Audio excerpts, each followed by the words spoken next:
Hi, good morning, good afternoon, good evening. This is Adam Feinberg, and you're joining us for Harlem Stories. Today I'm joined with my co-host, Mark Becker. How's it going, everyone? Hey, so awesome.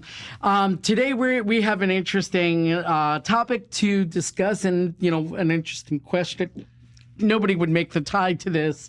So we're going to ask that question. What does NASA have in common with Tom's Diner? I know. Do you know? They both blast off.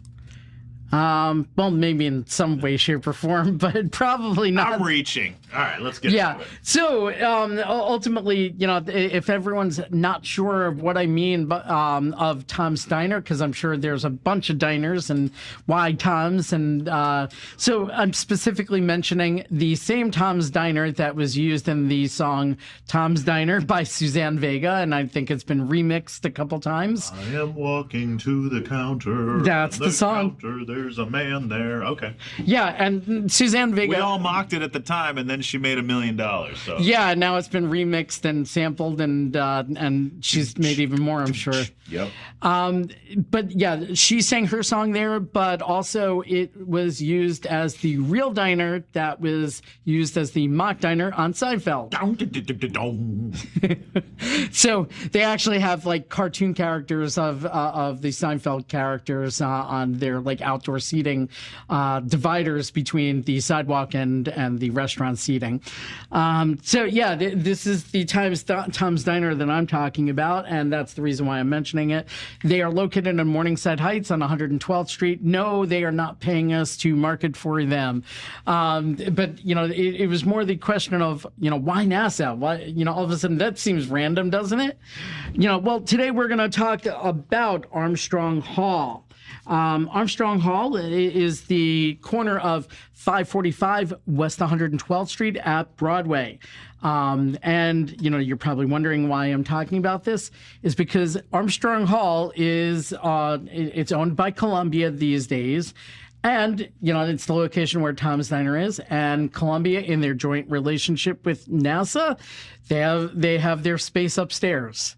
Wow. So, people would never guess that, but, that's where the connection comes from. Scratch the surface. Yeah. So, the building was designed by pre-war architects, and we talk about them all the time, Neville and Boggy. It was intended to be a residential building, which obviously is not exactly the case today. As documented in the supplement to apartment houses in the metropolis. Anybody that's ever seen these books, these are awesome. They were published around the turn of the century. They're out of print today. You can barely find them even as reprints today, but they are amazing. They give you not only the original floor plans, but some of the marketing text from when the building opened. And they'll give you so much information, sometimes including the original rents for the year. Wow. So in the supplement to apartment houses in Metropolis, the building was originally named the Phaeton, 537 to 545 West 112th Street. It was constructed in 1900. The book actually describes the location as the situation is all that can be desired. Riverside Park and Drive and the magnificent Hudson River are one block to the west. Morningside Park and Cathedral Heights a block to the east, and Central Park within 10 minutes stroll. They also describe the building as there are 24 apartments in the house, 1 5-room, 1 6-room, and 2 7-room apartments on each floor.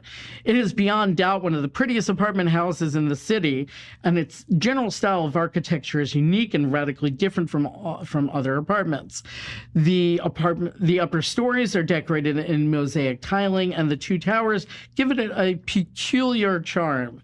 The Phaeton has been constructed at the highest standards. It contains every modern improvement, and the management will be maintained on lines similar to that of the Chatsworth and Hendrick Hudson, with the same high-class service. And, for those that are not familiar, those two buildings still exist, and they are just a couple blocks around the corner. Hendrick Hudson, most famously, is Riverside Drive in 110th, and it kind of takes up the vast majority, if not the entirety, of that block. The book further adds that the rents are from $1,200 to $1,500. And they don't describe this part, but I'm going to add this aspect: $1,200 to $1,500 per year. Obviously, things have changed quite a bit. Oh, yeah. Yeah. I mean, even if you could find $1,200 to $1,500 a month today, that's more like a roommate share than a full apartment. And that's for on a monthly basis, not an annual. So these books were written more than 100 years ago. So, but it's important to note that the rents quoted were annual amounts. You can find some of the volumes or portions of a volume digitized via the New York Public Library, Google, and Columbia. I've downloaded a couple of them. If anybody is interested, I can point you to the link, or see if I can send you a link via Dropbox, and it's really awesome. Sounds cool. Yeah, really great tool for real estate agents too, or those that are interested in New York City history.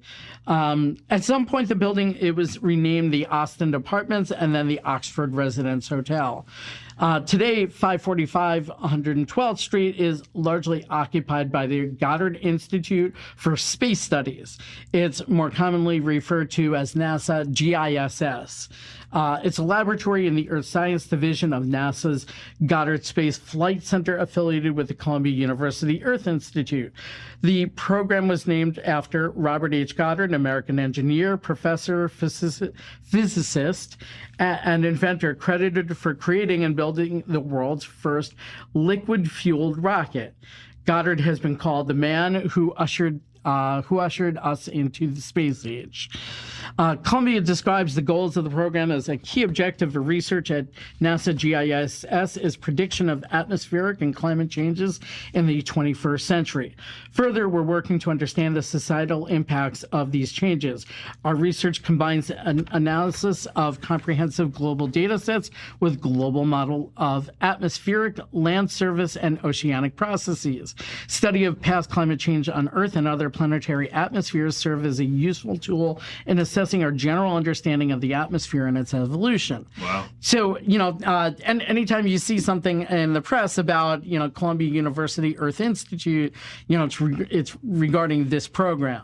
And these days, we've been seeing that in the press more and more. So, and I kind of expect that will be more likely. GISS works cooperatively with area universities and research organizations, most notably Columbia University. Many of the personnel are members of Columbia's Earth Institute, the Center for Climate Systems Research, CCSR, Department of Earth and Environmental Sciences, or Department of Applied Physics and Applied Mathematics. They also collaborate with researchers and educators on Columbia's Lamont Doherty Earth Observatory and City College of New York, the American Museum of Natural History, Stony Brook University, and many other places. And obviously, from our ground level aspect, the first floor retail space, as we mentioned earlier, it's occupied by Tom's Diner. Yeah, exactly. And it was immortalized in Seinfeld as Monk's Cafe, aka the Seinfeld Diner.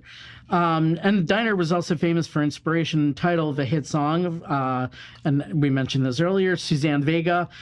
She was a frequent patron of Tom's in the 80s as a student at Barnard. Damn it, Adam, I'm going to have that song in my head for the rest of the day. What are you doing to me? Well, she had the other hit song too, Luca. So my name is Luca. So yeah. Now maybe I live on the second floor. Okay, all right. So yeah. So she had a good time there. So while the connection seems far-fetched, it all makes a lot more sense. The New York City landscape is vertical, and we thought of it that way as common theme. I mean, how many times in New York City do we go around and we see all sorts of strange combinations? Sure. I think near the Intrepid and 42nd, there's that car wash slash donut bakery that is well known for their donuts. Well, one thing that we should do an episode on eventually is whenever I sit having my morning coffee on my terrace, I live on 56th and Broadway, my terrace faces south. If you look next to that McDonald's, there's a faint sign that says Eichelberg Funeral Directors. And there are still a number of buildings in the city. You're probably aware of this, Adam, as since you nerd out on this stuff. Oh, absolutely. That there's stuff even going back to the late 1800s where there's still signage that's just never been covered over from retailers from, in some cases, over 100 years ago. And sometimes what they do is they put a sign on top of an older sign. Yeah. And every once in a while you'll see like a renovation going on, and they uncover the original sign, and that's funny. That is so awesome when you see that. There's actually I don't know if there's anybody documenting the old signs, but I know there's a book that documents original storefronts. Mm-hmm. I think there's actually a sequel to that book too. Yeah, I think there's an Instagram guy also who. Disappearing he goes New around York, the city, and he takes pictures of the stuff like that. Like Disappearing New York, and and Lost New York. I think there's a couple sites like that. Yeah, sure. Absolutely. And Upper Manhattan, like M&G Diner, which they vacated that space. I think they still do occupy a space, but somebody bought their original sign and put it up in an athletic store shop on 125th, and kept it local to the neighborhood. So there's a whole bunch of stuff that we can discuss, certainly in additional episodes. But I mean, this is a common theme in New York, is obviously space is at a premium. We live in a vertical world here, so it's not at all unusual to have multiple types of spaces in New York City. I mean, Riverbank is a good example where it's a water treatment plant below and a park above. So these are some common themes that we tend to come across. But that I think makes our connection there between Tom's Diner and NASA. So not something most people would make that natural connection with. But tomorrow we're going to talk about the connection between cacio e pepe pasta and Grenada. Okay, well, I'll look forward Just to kidding. that. Yeah. All right. Well, thank you so much for listening to Harlem Stories, and we hope to bring you some great content. And keep listening. Thanks. Thanks, everyone.